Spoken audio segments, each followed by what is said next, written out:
Welcome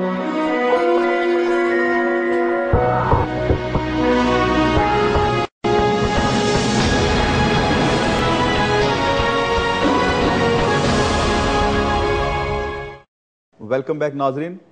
علامہ صاحب سے بہت ہی دلچسپ اور جامع گفتگو جاری ہے. جہاں سے سلسلہ ٹوٹا تھا وہیں سے شروع کرتے ہیں. جی علامہ صاحب. تو میں یہ عرض کر رہا تھا کہ علامہ اقبال رحمہ اور قائد اعظم رحمۃ اللہ علیہ کا جو پاکستان یا ان کا جو تصور تھا ہمیں اسے لوٹانا ہے، اور تبھی جا کر ہم آج دنیا میں مقام حاصل کر سکیں گے. ان کا خواب یہی تھا کہ جس طرح قائد اعظم رحمۃ اللہ سے پوچھا گیا تھا کہ پاکستان کا آئین کیا، پاکستان کا آئین تو بن چکا ہے. اب وہ کیا آئین ہے؟ کہ قرآن مجید.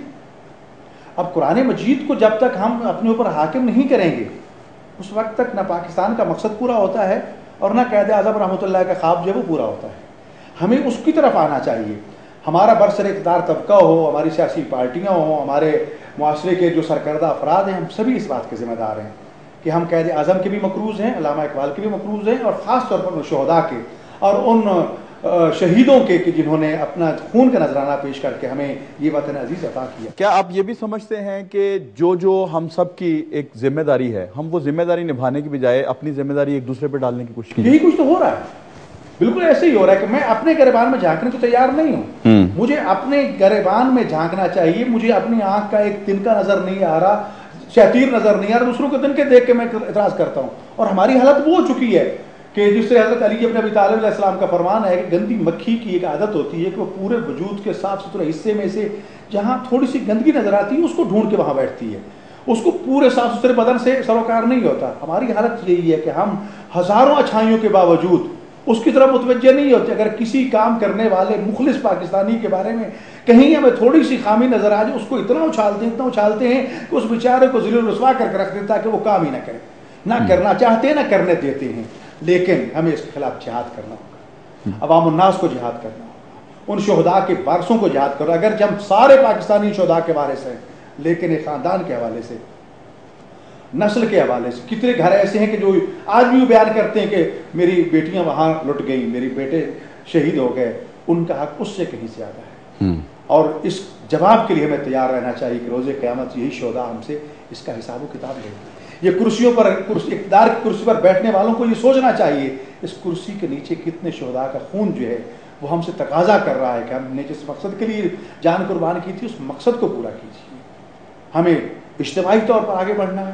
ہمیں اپنے تعلیمی نظام میں تبدیلی لانی ہے. ہمیں اپنے معاشرتی نظام میں تبدیلی لانی ہے. جب تک معاشرہ سازی کے لیے ہم میں سے ہر فرد آگے نہیں بڑھے گا اس وقت تک ہم کامیاب نہیں ہوں گے. اچھا، آپ یہ نہیں سمجھتے کہ ہماری جو مذہبی جماعتیں ہیں جو انہوں نے پاکستان کی تعمیر و ترقی میں اور اخلاقیات کی جو تعمیر ہے، جو کردار ادا کرنا چاہیے تھا، وہ کیا ہے انہوں نے؟ نہیں، میں وہی کہتا ہوں کہ ہم سیاسی جماعتیں ہوں، مذہبی جماعتیں ہوں، دینی ادارے ہوں، ہمیں بالکل اپنا وہ حق کے تربیت ادا کیا ہی نہیں. اور اگر چار لوگ، وہی میں مثال پھر عرض کیے دیتا ہوں کہ ہماری حالت یہ ہو چکی ہے کہ اگر خدا نہ خواستہ یہ راوی کا بند ٹوٹ جائے، سیلاب آئے اور پانی کا رخ جو ہے وہ شہر کی طرف ہو جائے اور ہم لاہور کے چار بوڑھوں سے کہیں کہ بزرگوں اٹھو، آپ تجربہ کار ہیں، شگاف کو پر کر دو، وہ چلے تو جائیں گے. لیکن ایک ٹوکری مٹی ڈالیں گے، دوسری لینے جائیں گے، پہلی بہہ جائے گی. بالکل ایسا ہی. سارا دن ایسا کرتے رہے، شگاف پر نہیں ہوگا. لیکن اگر ہم سبھی کہیں کہ جتنے بھی چھوٹے بڑے چلو بھی جا کے ہم نے شگاف کو پر کرنا ہے، ایک ایک مٹھی مٹی ڈالیں گے تو شگاف پر ہو جائے گا، بند مضبوط ہو جائے گا. اس وقت ہماری سوسائٹی کی حالت، معاشرے کی حالت یہ ہو چکی ہے کہ بے حیائی، فحاشی اور یعنی بے حیائی کا بند ٹوٹ چکا ہے. اس نے ہمارے گھروں کو رخ کر لیا ہے. اور ہم یہ سوچتے ہیں کہ چار مولوی، چار سیاسی، چار فلاں فرد جو ہم اٹھیں گے اور جا کر اس کا سدباب کر لیں گے. نہیں، اس وقت ہماری صورتحال یہ ہو چکی ہے کہ بچہ عورت مرد سبھی مل کر اس سیلاب کو روکے. اس بند کے سامنے اتفاق و اتحاد کی ضرورت ہے. اتفاق و اتحاد کے ذریعے کے سامنے بند باندھے، تب جا کر ہم اپنی نسلوں کو بچا سکیں گے، اپنے آپ کو بچا سکیں گے، اس وطن عزیز کو بچا سکیں گے. اچھا، ایک اور یہاں پہ سوال پیدا ہوتا ہے کہ جو فرقہ پرستی پاکستان میں جو ہے، کیا اس نے بہت زیادہ جنونیت کی حد تک پاکستان کو نقصان نہیں پہنچایا؟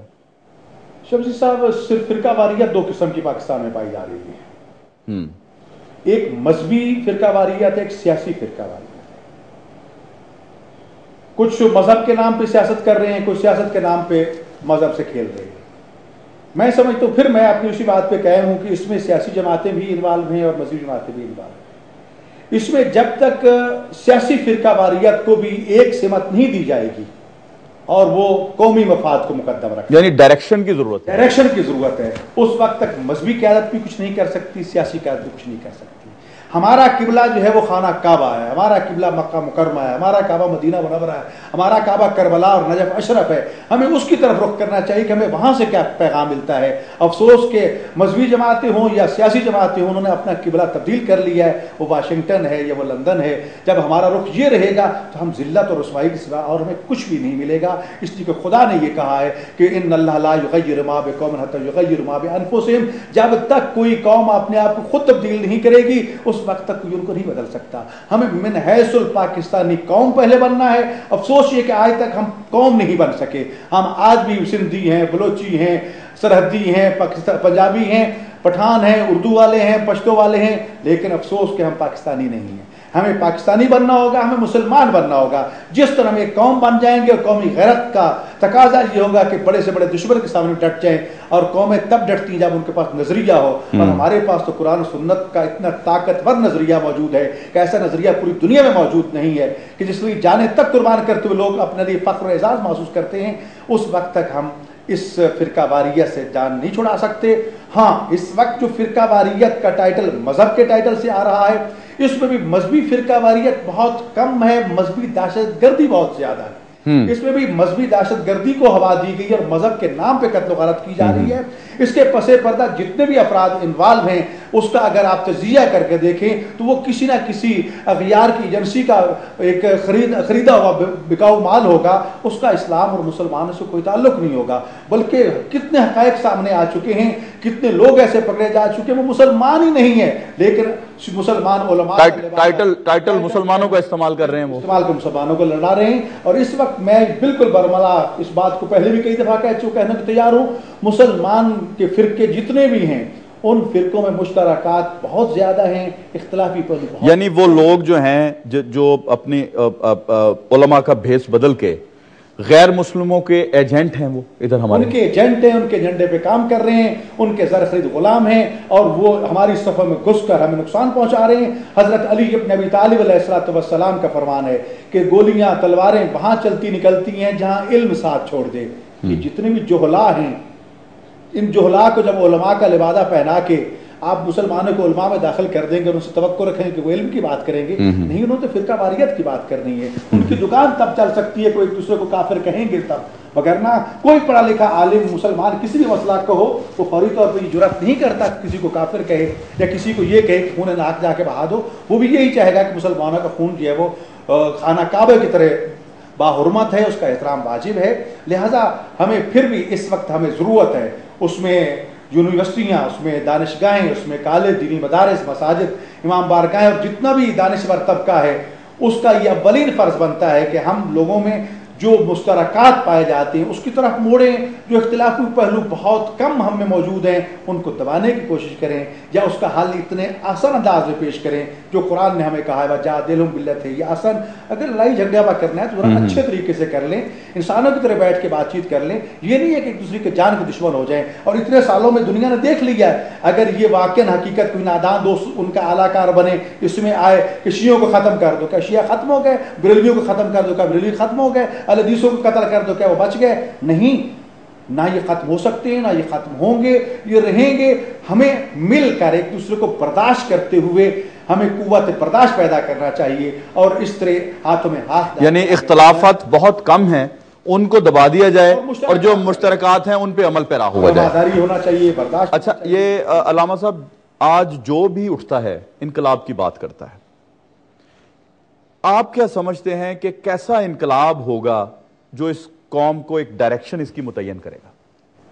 دیکھیں, اس وقت انقلاب کی جو بھی لوگ باتیں کر رہے ہیں, سب سے پہلے تو ہمیں یہ سوچنا چاہیے کہ کیا انہوں نے اپنی زندگی میں کوئی انقلاب برپا کیا ہے؟ اپنے وجود میں کوئی تبدیلی آئی ہے ان کی, یا وہ خود بھی ابھی قابل اصلاح ہے؟ جب ہمارے لیڈران کا رویہ اور ان کا کردار کوئی مثالی کردار نہیں ہے, وہ ایک غلامانہ زندگی بسر کر رہے ہیں, وہ کبھی یورپ کو سجدہ کرتے ہیں, کبھی امریکہ کو سجدہ کرتے ہیں, تو ہم کیسے توقع رکھیں گے وہ کیسا انقلاب لائے گے؟ انقلاب تب آئے گا کہ آپ تمام باطل نظاموں کو کچل کے ایک دفعہ جان مال کی پرواہ کیے بغیر خدا رسول کے قانون کی حاکمیت کے لیے آگے بڑھیں, اور اس کو نافذ کر کے دکھائیں. ساری دنیا مخالف ہوتی تو ہو جائے, اس لیے کہ اگر اللہ کو راضی کر لیا ہے ساری دنیا مخالف ہو جائے کوئی فرق نہیں پڑتا, لیکن اگر اللہ کو تمہیں ناراض کر لیا, ساری دنیا کو راضی کر لیا, تم دنیا میں ذلیل ہو گئے, آخرت میں ذلیل ہو گئے. اور پھر خاص طور پر کاش ہم کیسے مسلمان ہیں. قرآن مجید تو واضح طور پر یہ کہہ رہا ہے کہ خبردار یہودی اور عیسائی کبھی بھی تم سے راضی نہیں ہوں. بالکل بالکل. لن ترضى عنك اليهود والنصارى حتى تتبع ملتهم.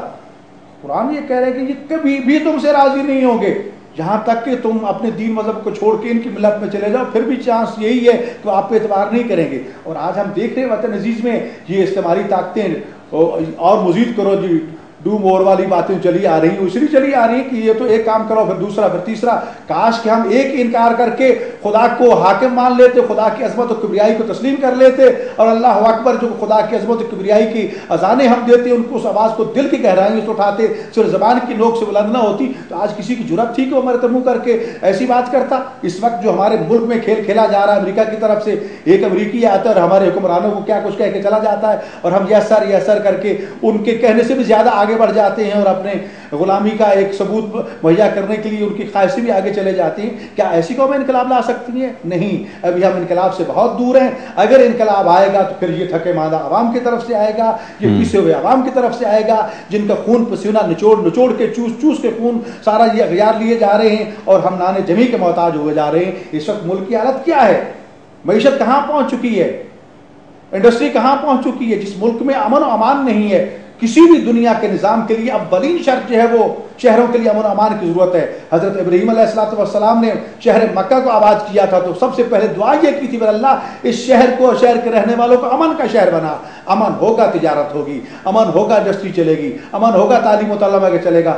جہاں انسان کی زندگی کا عالم یہ ہو کہ گھر سے باہر نکلے اور سمجھے کہ پتنی واپس بھی آؤں گا یا نہیں آؤں گا, یہ کس کی ذمہ داری ہے؟ اب بڑی ذمہ داری حکومتوں کی ہے. حکومتوں سے ٹیکس لیتے ہیں عوام سے, ٹیکس اس لیے لیا جاتا ہے تاکہ ان کو تحفظ فراہم کیا جائے. حالات اس وقت یہ ہے کہ ہمارے حکمرانوں کی اپنی جانیں محفوظ نہیں ہیں, وہ اپنے لیے پرگاڑیاں ڈھونڈتے پھر رہے ہیں, عوام کا کوئی کیا پرسان حال ہوگا. لیکن بات وہی علی ابن ابی طالب علیہ السلام کا یہ اصول کہ دیکھو یہ اشراف تو جب مشکل آئے گی بھاگ جائیں گے, بالکل ٹکٹیں تو بالکل اوکے ہو چکی ہیں, تیار کھڑے ہیں. اس غریب عوام نے یہی رہنا ہے, اس نے یہاں پسنا ہے, ان کا ایسی خمیر سے اور اسی مٹی سے ان کا وجود بنا ہے. اس کے لیے قربانی کل بھی فقیروں نے دی تھی, غریبوں نے دی تھی, آج بھی یہی دیں گے, اور کل بھی اس ملک کو بچانے والے یہی عوام ہوں گے. عوام کو آگے آنا چاہیے اور اپنے دوست و دشمن کو پہچان کر ایسا انقلاب لانا چاہیے کہ یہ مفاد پرست ٹولہ جنہیں سوائے امکان اقتدار سے کرسیاں حاصل کرنے کا اور کوئی مقصود نہیں ہے. عوام کی کس نے بات کی؟ ابھی موجودہ دور میں حکومتیں آپ دیکھ رہے ہیں, کون سی حکومت ہے جس نے عوام کی بات کی ہے؟ ہر ایک اپنی کرسی کی پڑی ہے, وزارتوں کی بندر بانٹ ہو رہی ہے, سب کچھ یہ کچھ ہو رہا ہے. کوئی غریب عوام کی بجلی کا نہیں سوچ رہا, ان کی تعلیم کا نہیں سوچ رہا, ان کا سلامتی. علامہ صاحب یہاں ایک چھوٹے سے بریک کا وقت ہوا چاہتا ہے. ناظرین ایک چھوٹا سا بریک لیتے ہیں, ابھی واپس آتے ہیں, ہمارے ساتھ رہیے گا.